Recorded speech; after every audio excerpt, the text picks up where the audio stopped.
Hello everyone, welcome to ISPC centre. This is Prashant Kumar. Friends, आज के इस वीडियो में मैं आप लोगों के साथ 69th बीपीएससी प्रीलिम्स को ध्यान में रखते हुए बिहार स्पेशल से संबंधित एक महत्वपूर्ण प्रैक्टिस सेट को डिस्कस करूंगा। इस प्रैक्टिस सेट में बिहार की भूगोल, बिहार के इतिहास, बिहार की पॉलिटी, बिहार की आर्थिकी, बिहार के विविध सभी क्षेत्रों से मिले जुले प्रश्न होंगे। कुल महत्वपूर्ण 100 प्रश्नों को यहाँ पर डिस्कस किया जाएगा, जो कि 69th बीपीएससी प्रीलिम्स रिवीजन के लिए आपके लिए यह वीडियो काफी ज्यादा महत्वपूर्ण साबित होगा। आइए हम लोग इसका डिस्कशन प्रारंभ करते हैं।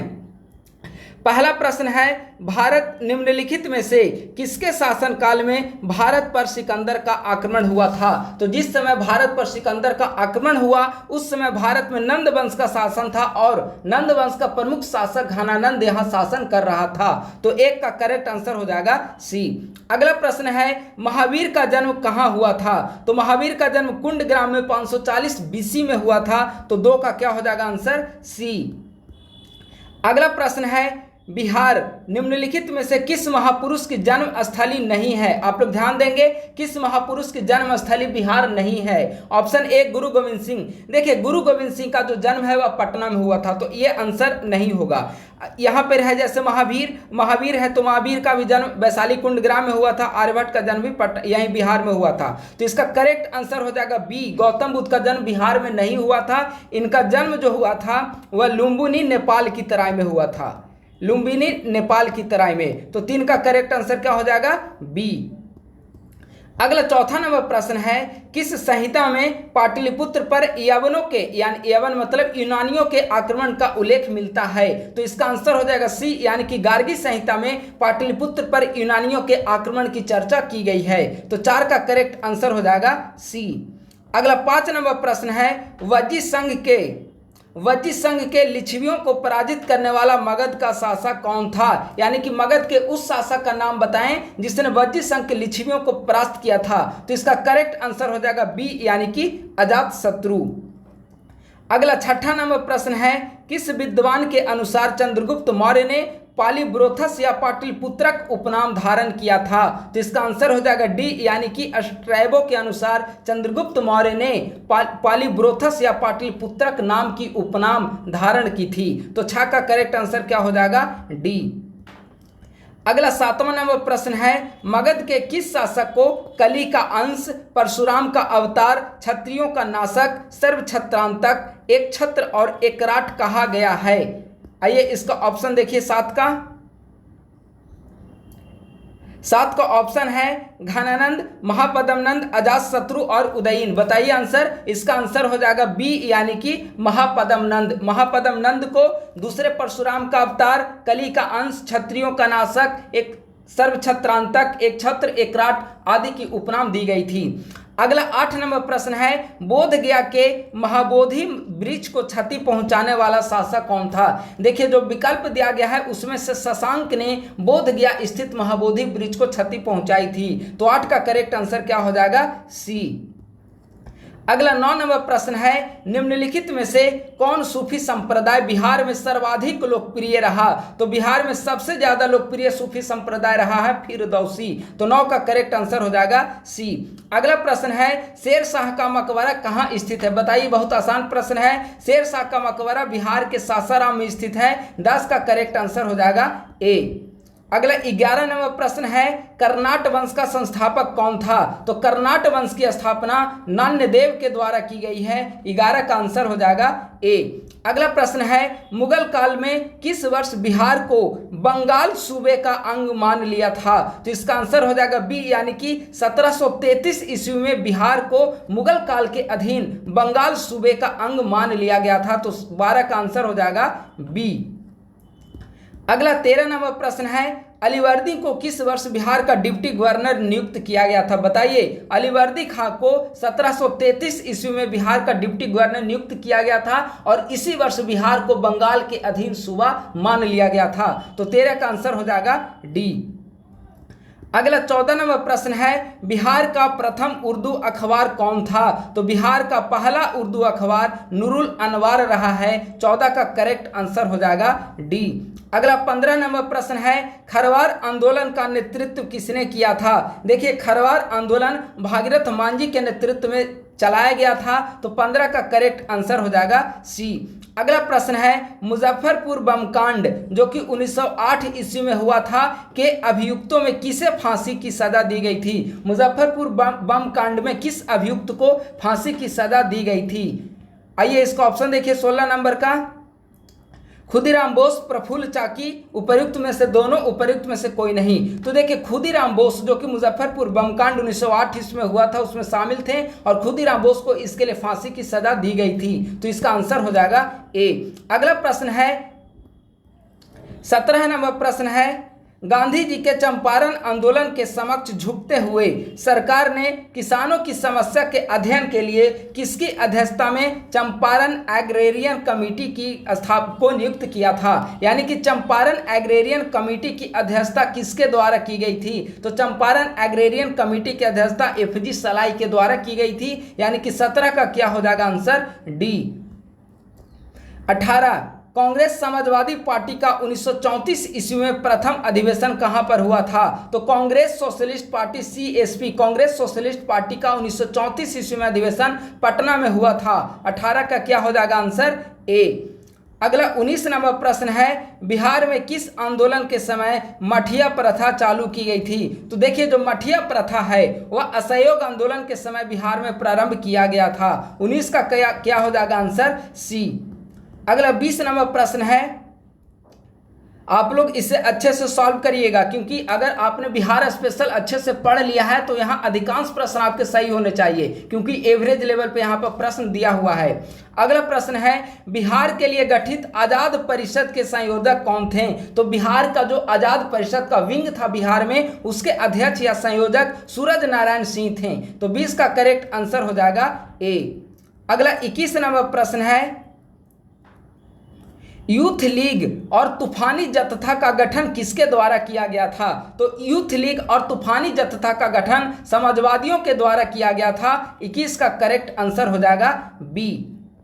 अगला 22 नंबर प्रश्न है भारत छोड़ो आंदोलन के दौरान 9 अगस्त को गिरफ्तार कर डॉक्टर राजेंद्र प्रसाद को किस जेल में रखा गया था? बताइए भारत छोड़ो आंदोलन के दौरान जब डॉक्टर राजेंद्र प्रसाद की गिरफ्तारी हुई तो उन्हें किस जेल में रखा गया था? बांकीपुर जेल में। 22 का करेक्ट आंसर क्या हो जाएगा? ए। अगला प्रश्न है प्रभावती देवी किस क्षेत्र की स्वतंत्रता सेनानी थी? तो प्रभावती देवी का संबंध पटना से रहा है। 23 का करेक्ट आंसर हो जाएगा बी। अगला प्रश्न है बॉयज एसोसिएशन की स्थापना किसने की, कहां पर की गई थी? या बॉयज एसोसिएशन का संबंध बिहार के किस जिले से रहा है? तो बॉयज एसोसिएशन की स्थापना दरभंगा में की गई थी। 24 का करेक्ट आंसर हो जाएगा ए।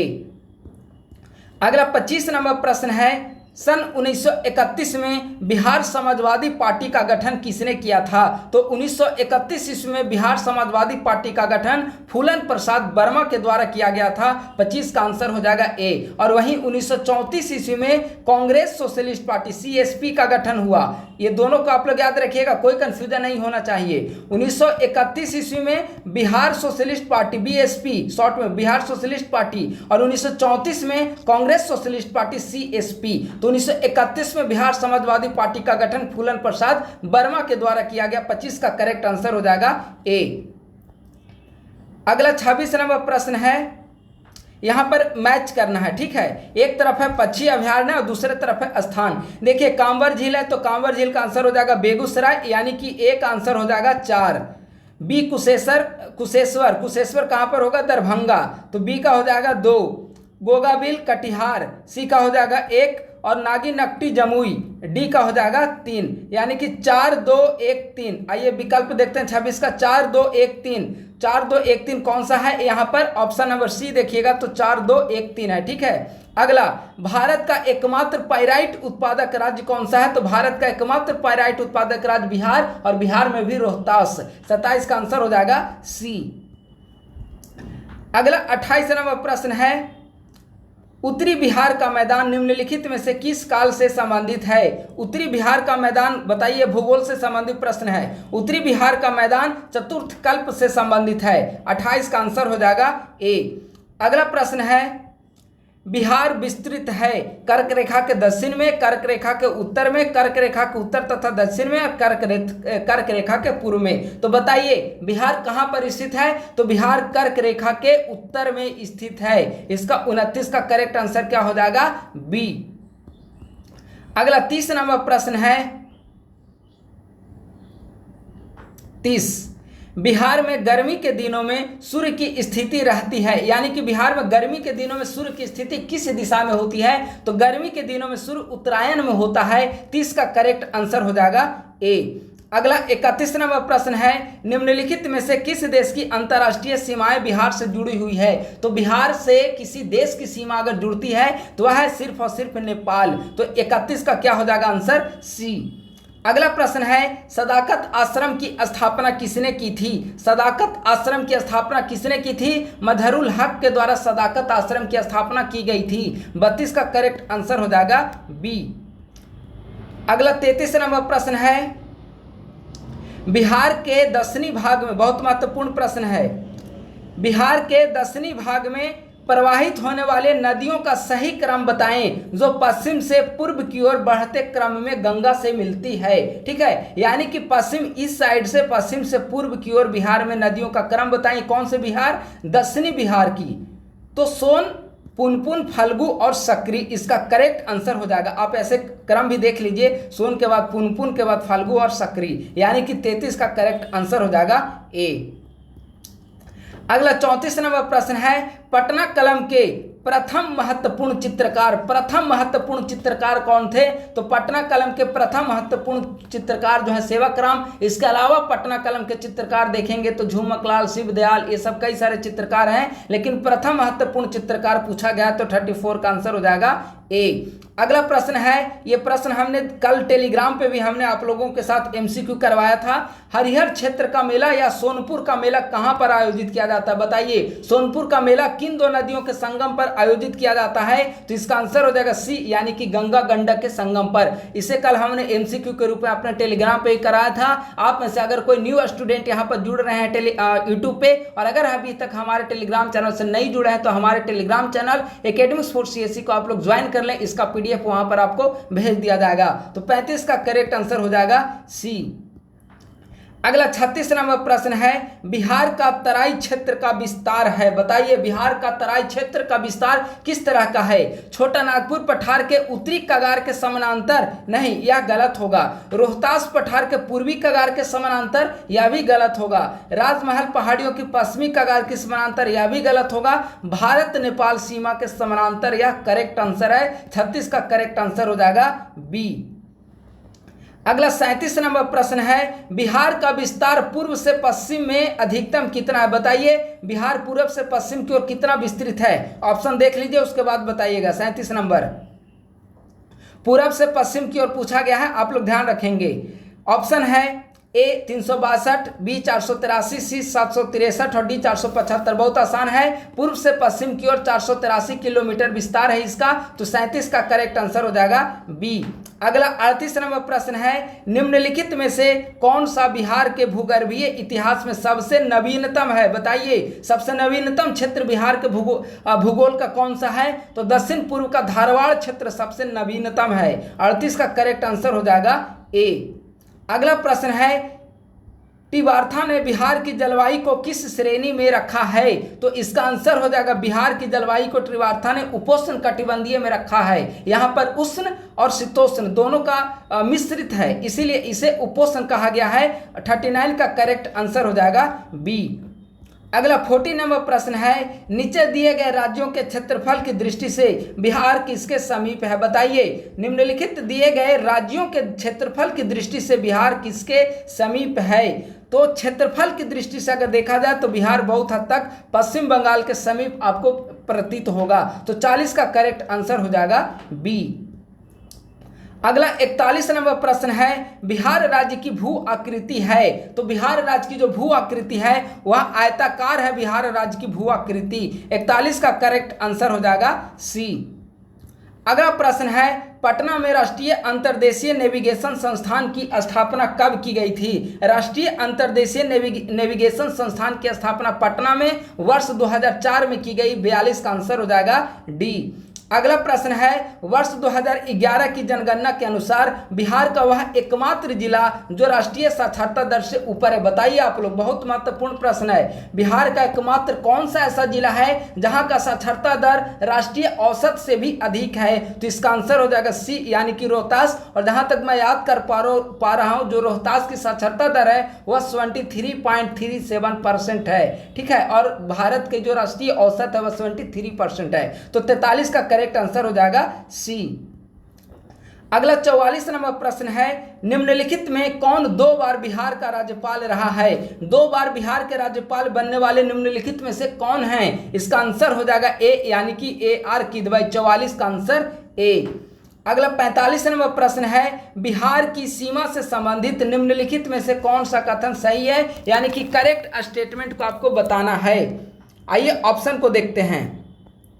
45 ऑप्शन नंबर ए, बिहार राज्य की सीमा को स्पर्श करने वाले भारत के राज्यों की संख्या 3 है। यस, बिल्कुल 3 राज्य बिहार की सीमा को टच करते हैं। कौन कौन 3 राज्य?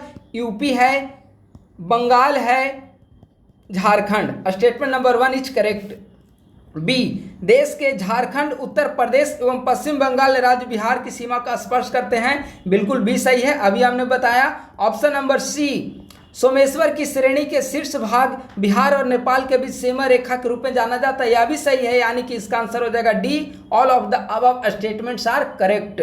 अगला 46 नंबर प्रश्न है, बिहार के उत्तरी गंगा के मैदान का निर्माण निम्नलिखित में से किससे हुआ है? बताइए, बिहार के उत्तरी गंगा का मैदान का निर्माण किससे हुआ है? गंगा और उसकी सहायक नदियों के निक्षेप से, पुनपुन और घाघरा नदी के निक्षेप, घाघरा और गंडक के निक्षेप, सोन और कोसी नदी के निक्षेप। तो बिहार के उत्तरी गंगा का मैदान, गंगा स्वाभाविक है, उत्तरी गंगा का मैदान तो गंगा और उसकी सहायक नदियों के निक्षेप से होगा। 46 का करेक्ट आंसर हो जाएगा ए। अगला 47 नंबर प्रश्न है, बिहार के दक्षिण में गंगा के मैदान में अवस्थित पहाड़ियां हैं। बिहार के दक्षिण में गंगा के मैदान में अवस्थित पहाड़ियां कौन सी है? दक्षिण में पूछा गया है, तो धारवाड़ कालीन क्वार्टजाइट की पहाड़ियां जो है वह दक्षिण गंगा के मैदान में स्थित है बिहार में। 47 का करेक्ट आंसर हो जाएगा ए। अगला 48 नंबर प्रश्न है,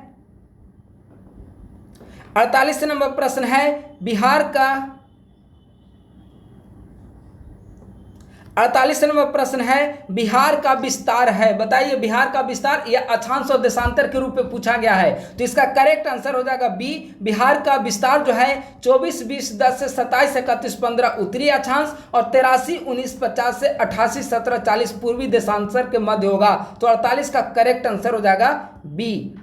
अगला 49 नंबर प्रश्न है, वीर कुंवर सिंह पुल बिहार के किन 2 जिलों को जोड़ता है? वीर कुंवर सिंह पुल बिहार के किन 2 जिलों को जोड़ता है? तो आरा और छपरा जिलों को जोड़ता है। 49 का करेक्ट आंसर हो जाएगा ए। 50 नंबर प्रश्न है, बिहार का वह जिला जिसकी सीमा नेपाल एवं पश्चिम बंगाल दोनों को स्पर्श करती है। तो देखिए, यहाँ पर जो बिहार का डिस्ट्रिक्ट है, ये वाला डिस्ट्रिक्ट है किशनगंज है ना, यहाँ पे इधर बंगाल टच कर रहा है और यह है नेपाल। तो किशनगंज जो है वह बंगाल और नेपाल दोनों की सीमा को टच करता है, यानी कि 50 का आंसर हो जाएगा बी। तो दोस्तों, आज के इस वीडियो में बिहार की प्रैक्टिस सेट से संबंधित एक सेट को हमने डिस्कस कर लिया है। इसका आंसर यहाँ पर दिया हुआ है, इसका PDF मैं टेलीग्राम पे आपको भेज दूंगा। अब प्रैक्टिस सेट 2 को देखते हैं। 50-50 प्रश्न दिया हुआ है, इसीलिए हम लोग 2 प्रैक्टिस सेट को सॉल्व करेंगे, ताकि कम समय में अधिक से अधिक प्रैक्टिस सेट को हम लोग सॉल्व कर सकें और आपकी तैयारी धारदार हो सके।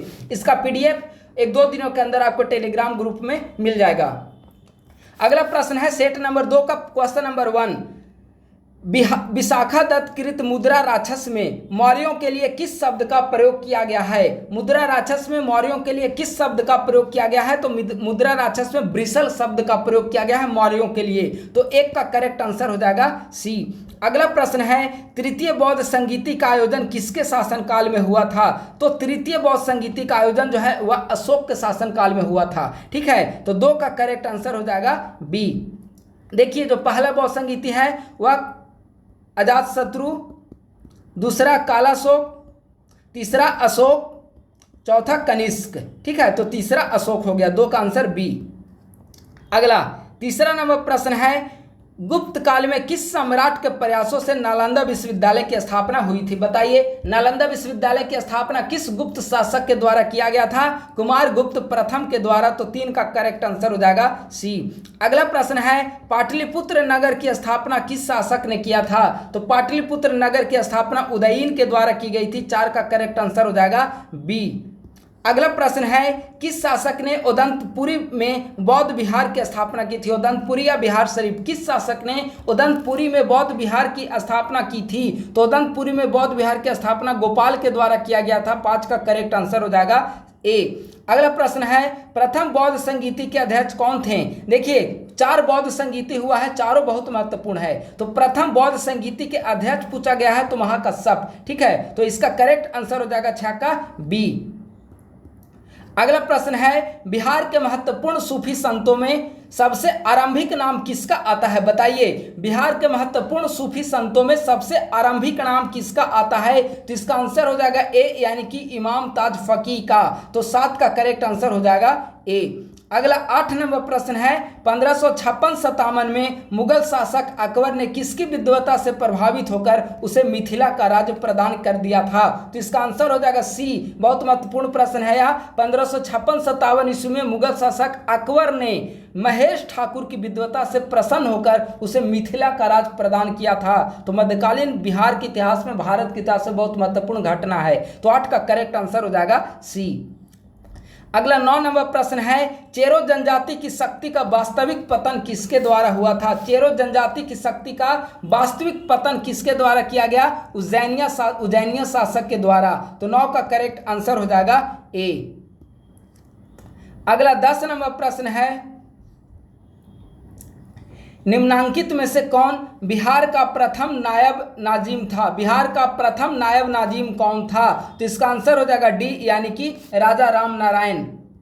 अगला प्रश्न है, बिहार शरीफ स्थित मलिक इब्राहिम का मकबरा किस शैली पर आधारित है? बिहार शरीफ स्थित मलिक इब्राहिम का मकबरा किस शैली पर आधारित है? तो इसका आंसर हो जाएगा बी, यानी कि तुगलक शैली। अगला प्रश्न है, ब्रिटिश सैनिकों के लिए अनाज भंडारण हेतु पटना में गोल घर का 1786 ईस्वी में किस वास्तुकार ने निर्माण पूरा किया था? तो इसका आंसर हो जाएगा ए, यानी कि जॉन गार्टिन ने। 12 का करेक्ट आंसर हो जाएगा ए। यहाँ पर वास्तुकार पूछा गया, इसीलिए आंसर होगा जॉन गार्टिसन। अगर ये वायसराय पूछता या फिर गवर्नर जनरल तो इसका आंसर क्या हो जाता? गवर्नर जनरल में कॉर्नवालिस। ठीक है, तो 12 का आंसर ए। अगला प्रश्न है, निम्नलिखित में से किसे धरती आबा या धरती का पिता कहा जाता है? बताइए, बिरसा मुंडा से संबंधित है धरती आबा। तो 13 का आंसर हो जाएगा ए। अगला प्रश्न है, बिहार में होम रूल आंदोलन के संस्थापक कौन थे? तो बिहार में होम रूल आंदोलन के संस्थापक मजहरूल हक थे। 14 का करेक्ट आंसर हो जाएगा डी। अगला प्रश्न है, मजहरूल हक के द्वारा प्रकाशित समाचार पत्र का क्या नाम था? तो मजहरूल हक के द्वारा जिस समाचार पत्र का प्रकाशन किया गया था उसका नाम दी मदरलैंड था। 15 का करेक्ट आंसर हो जाएगा बी। अगला प्रश्न है, प्लासी के युद्ध 1757 के उपरांत बिहार का उपनवाब किसे बनाया गया था? तो प्लासी के युद्ध के पश्चात बिहार का उपनवाब मीरन को बनाया गया था और बंगाल का मुर्शीद कुली खां को बनाया गया, लेकिन बिहार का उपनवाब मीरन को बनाया गया। तो 16 का करेक्ट आंसर हो जाएगा ए। अगला 17 नंबर प्रश्न है, बिहार के गवर्नर लॉर्ड सिन्हा ने गवर्नर पद से इस्तीफा किस आंदोलन के दौरान दिया था? बताइए, लॉर्ड सिन्हा ने बिहार के गवर्नर पद से इस्तीफा किस आंदोलन के दौरान दिया था? तो बी, असहयोग आंदोलन के दौरान। अगला प्रश्न है, बिहार के फॉरवर्ड ब्लॉक के नेता कौन थे? ऑप्शन देखिएगा, बिहार के फॉरवर्ड ब्लॉक के नेता कौन थे? ऑप्शन है ए, बद्रीनाथ वर्मा, बी, डॉक्टर सैयद महमूद, सी, शिलभद्र याजी और डी, अब्दुल कयूम अंसारी। ऑप्शन देखने के बाद आप समझ गए होंगे, इसका आंसर सी होगा, शिलभद्र याजी। अगला प्रश्न है, वर्ष 1921 में पटना में स्थापित बिहार राष्ट्रीय महाविद्यालय का उद्घाटन किसने किया था? तो बिहार राष्ट्रीय महाविद्यालय का उद्घाटन असहयोग आंदोलन की घटना है 1921 में। इसका उद्घाटन महात्मा गांधी के द्वारा किया गया था। 19 का करेक्ट आंसर हो जाएगा बी। अगला प्रश्न है, बिहार का पटना का चर्चित सचिवालय गोलीकांड कब हुआ था? तो पटना का चर्चित सचिवालय गोलीकांड 11 अगस्त 1942 को हुआ था। 20 का करेक्ट आंसर हो जाएगा बी। अगला प्रश्न है मगध तथा अंग महाजनपद को कौन सी नदी पृथक करती है? बहुत महत्वपूर्ण और आसान प्रश्न, बताइए। चंपा नदी मगध तथा अंग महाजनपद को पृथक करती है। 21 का आंसर हो जाएगा सी। अगला प्रश्न है आधुनिक बिहार का निर्माता किसे कहा जाता है? देखिए, जो आधुनिक बिहार का निर्माता है वह सच्चिदानंद सिन्हा को कहा जाता है। 22 का करेक्ट आंसर है ए। अगला प्रश्न है बिहार का सर्वाधिक वन क्षेत्र वाला जिला कौन सा है? तो बिहार का सर्वाधिक वन क्षेत्र वाला जिला जो है वह कैमूर है। 23 का करेक्ट आंसर हो जाएगा ए। अगला प्रश्न है बिहार में निम्नलिखित में से किस अनाज का प्रति हेक्टेयर उत्पादन सबसे अधिक होता है? बताइए, बिहार में किस अनाज का प्रति हेक्टेयर उत्पादन सबसे ज्यादा होता है? तो बिहार में मक्का का प्रति हेक्टेयर उत्पादन सर्वाधिक होता है। और यहाँ पर एक और आपको इंपॉर्टेंट न्यूज बताता हूं कि मक्का उत्पादन आप प्रति हेक्टेयर में देखेंगे तो अमेरिका को भी बिहार के 7 जिलों ने मक्का उत्पादन प्रति हेक्टेयर में पीछे छोड़ दिया है। तो 24 का करेक्ट आंसर हो जाएगा सी। अगला प्रश्न है बिहार के उत्तर पश्चिम में स्थित पहाड़ियां जिसे शिवालिक श्रृंखला भी कहा जाता है, जो है ए ज्वालामुखी पर्वत, बी भ्रंशोत पर्वत, सी नवीन मोड़दार पर्वत और डी अपशिष्ट पर्वत। तो जो शिवालिक है वह नवीन पर्वत की श्रेणी में आता है। 25 का करेक्ट आंसर हो जाएगा सी। अगला 26 नंबर प्रश्न है बिहार में मानव विकास उप मिशन के अंतर्गत कितने विभाग शामिल है? बताइए। या तो 67वीं बीपीएससी प्रीलिम्स परीक्षा में पूछा हुआ है, ठीक है, पहला बार जो एग्जाम हुआ था उसमें। बिहार में मानव विकास उप मिशन के अंतर्गत कितने विभाग हैं? तो इसका करेक्ट 26 का करेक्ट आंसर हो जाएगा बी, यानी कि 7 विभाग हैं। 26 का करेक्ट आंसर बी।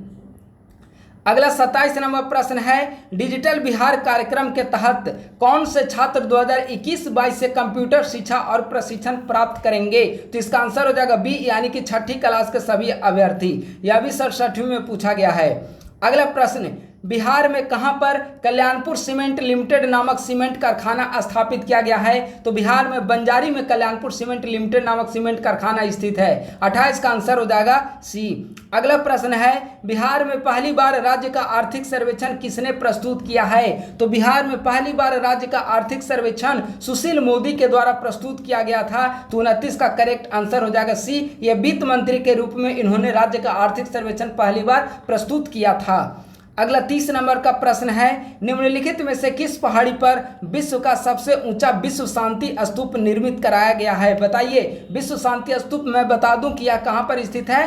राजगीर में। लेकिन पहाड़ी का नाम आप लोग बताइए, राजगीर के किस पहाड़ी पर? रत्नगिरी पहाड़ी पर। तो 30 का करेक्ट आंसर हो जाएगा डी। अगला प्रश्न है इंद्रपुरी जलाशय योजना में बिहार झारखंड के अतिरिक्त अन्य किस राज्य की भागीदारी है? तो इंद्रपुरी जलाशय परियोजना जो है उसमें 3 राज्य इन्वॉल्व हैं। पहले नंबर पे बिहार, दूसरा झारखंड और तीसरा उत्तर प्रदेश।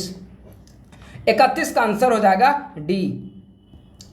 अगला प्रश्न है ककोलत जलप्रपात का संबंध किस नदी से? बताइए। ककोलत जलप्रपात कहाँ है? नवादा में। अब इसका संबंध किस नदी से है? ककोलत नवादा, इसका संबंध लोहबर नदी से है। 32 का करेक्ट आंसर हो जाएगा डी। अगला प्रश्न है पटना कलम चित्रकला शैली किससे संबंधित है? पटना कलम चित्रकला शैली का संबंध है ए परवर्ती मुगल काल, बी सल्तनत काल, सी स्वतंत्रता संघर्ष काल, डी पाल काल। देखिए, पटना कलम चित्रकला का विकास जब मुगल साम्राज्य का अवसान हो रहा था, यानी कि परवर्ती मुगल काल से इसका संबंध है। तो 33 का करेक्ट आंसर हो जाएगा ए। अगला 34 नंबर प्रश्न है जादू पाटिया का संबंध किससे है? जादू पाटिया क्या है? तो जादू पाटिया एक प्रकार का चित्रकला है। 34 का करेक्ट आंसर हो जाएगा सी। अगला 35 नंबर प्रश्न है निम्नलिखित में से कौन सी देशांतर रेखा बिहार से होकर गुजरती है? बताइए, कौन सी देशांतर रेखा बिहार से होकर गुजरेगी? तो अभी हमने ऊपर में देखा था अक्षांश और देशांतर बिहार कहाँ से स्थित है? 23 से लेकर 88 के बीच में बिहार स्थित है। लेकिन अगर बिहार से होकर गुजरने वाली देशांतर रेखा पूछा जाए तो इसका आंसर हो जाएगा बी, यानी कि 86 डिग्री। अगला है 36 नंबर प्रश्न निम्नलिखित में बिहार का कौन सा भू आकृति खंड झारखंड के साथ अपनी सीमा साझा नहीं करता है? झारखंड के साथ कौन सीमा साझा नहीं करेगा? अंग का मैदान, मगध का मैदान, मिथिला का मैदान, इसका आंसर हो जाएगा 36 का आंसर हो जाएगा डी। अगला 37 नंबर प्रश्न है, बिहार के निम्न हिस्सों में से कौन सा हिस्सा भूतात्विक दृष्टि से अपेक्षाकृत सबसे पुराना है? बताइए अपेक्षाकृत सबसे पुराना हिस्सा कौन सा है? तो खड़गपुर की पहाड़ियां सबसे पुराना है। 37 का करेक्ट आंसर हो जाएगा बी। अगला प्रश्न है, बालसुंदरी मिट्टी की प्रकृति कैसी होती है? तो बालसुंदरी मिट्टी क्षारीय, अम्लीय और बलुई तीनों प्रकार की होती है। तो 38 का आंसर हो जाएगा डी। अगला 39 नंबर प्रश्न है, बिहार की सर्वोच्च शिखर की ऊंचाई कितनी है? तो बिहार की सर्वोच्च शिखर कौन सा है? सोमेश्वर की श्रेणी। इसकी ऊंचाई कितनी है? 874 मीटर। 39 का आंसर हो जाएगा ए। अगला प्रश्न है, बिहार में किस स्थान पर रेल इंजन निर्माण कारखाना की स्थापना की गई थी? तो बिहार के में छपरा मढ़ौरा में रेल इंजन निर्माण कारखाना की स्थापना की गई। 40 का करेक्ट आंसर हो जाएगा ए। अगला 41 नंबर प्रश्न है, बिहार में ऑल इंडिया रेडियो की स्थापना कब हुई थी? तो बिहार में ऑल इंडिया रेडियो की स्थापना 1948 ईस्वी में की गई थी। 41 का आंसर हो जाएगा ए। अगला प्रश्न है, बिहार में संपूर्ण साक्षरता अभियान सर्वप्रथम किस जिले में प्रारंभ किया गया? तो बिहार में संपूर्ण साक्षरता अभियान सर्वप्रथम मधेपुरा में प्रारंभ किया गया। 42 का करेक्ट आंसर हो जाएगा सी। अगला 43 नंबर प्रश्न है, बिहार का कुल क्षेत्रफल कितना है? तो बिहार का कुल क्षेत्रफल 94,163 वर्ग किलोमीटर है। 43 का करेक्ट आंसर हो जाएगा सी। अगला 44 नंबर प्रश्न है,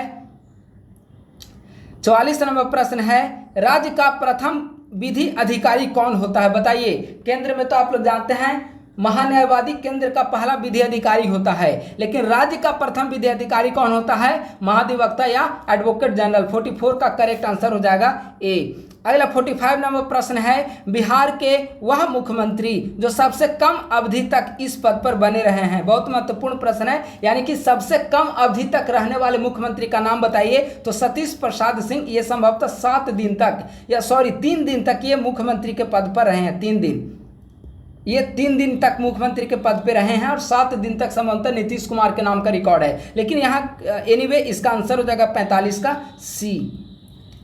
अगला प्रश्न है, देश का पहला डिजिटल सदन है। देश का पहला डिजिटल सदन बिहार विधान परिषद। NEVA को अपनाने वाला पहला विधान परिषद बना बिहार विधान परिषद। 46 का करेक्ट आंसर हो जाएगा सी। अगला 47 नंबर प्रश्न है, देश में जनसंख्या के संदर्भ में बिहार राज्य का स्थान 2011 की जनगणना के अनुसार क्या है? तो 2011 की जनगणना के अनुसार देखा जाए तो देश में जनसंख्या के मामलों में बिहार तीसरे स्थान पर आता है। 47 का करेक्ट आंसर हो जाएगा ए। अगला 48 नंबर प्रश्न है, बिहार में सर्वाधिक वर्षा किस क्षेत्र में होती है? तो बिहार में जो सर्वाधिक वर्षा है वह उत्तर पूर्वी क्षेत्र में होती है। बिहार में सर्वाधिक वर्षा उत्तर पूर्वी क्षेत्र में। अगर ये बिहार का मैप है तो यहाँ पर का जो बेल्ट है, यहाँ पर उत्तर पूर्वी, यहाँ पर सर्वाधिक वर्षा होती है। तो 48 का आंसर हो जाएगा ए। 49 नंबर प्रश्न है, बिहार में पनबिजली का उत्पादन किस नहर परियोजना से होती है? बिहार में पनबिजली का उत्पादन किस नहर परियोजना से होती है? ए पूर्वी एवं पश्चिमी सोन नहर, बी पूर्वी गंडक नहर, सी कोसी नहर। इसका आंसर हो जाएगा ऑल ऑफ द अबव, यानी कि 49 का करेक्ट आंसर हो जाएगा डी। और आज के हम लोग प्रैक्टिस सेट का लास्ट प्रश्न और प्रैक्टिस नंबर 2 का भी 50 नंबर प्रश्न, ओवरऑल 100 नंबर प्रश्न डिस्कस कर रहे हैं। वर्तमान बिहार की पहली जल विद्युत परियोजना किस नदी पर क्रियान्वित की गई है? तो आप देखेंगे कि वर्तमान बिहार की जो पहली जल विद्युत परियोजना है वह कोसी नदी पर, यानी कि 50 का करेक्ट आंसर हो जाएगा सी। तो दोस्तों इस प्रकार से आज की इस वीडियो में हमने बिहार की MCQ, इसकी भूगोल, इतिहास, आर्थिकी, हर एक सेक्शन से संबंधित हमने 100 प्रश्नों को डिस्कस किया। 50-50 प्रैक्टिस सेट का 50-50 प्रश्नों का 2 प्रैक्टिस सेट को हमने डिस्कस किया है। इसमें दोनों का आंसर भी दिया गया है। आप लोग इसे समय समय पर रिवाइज करते रहिएगा।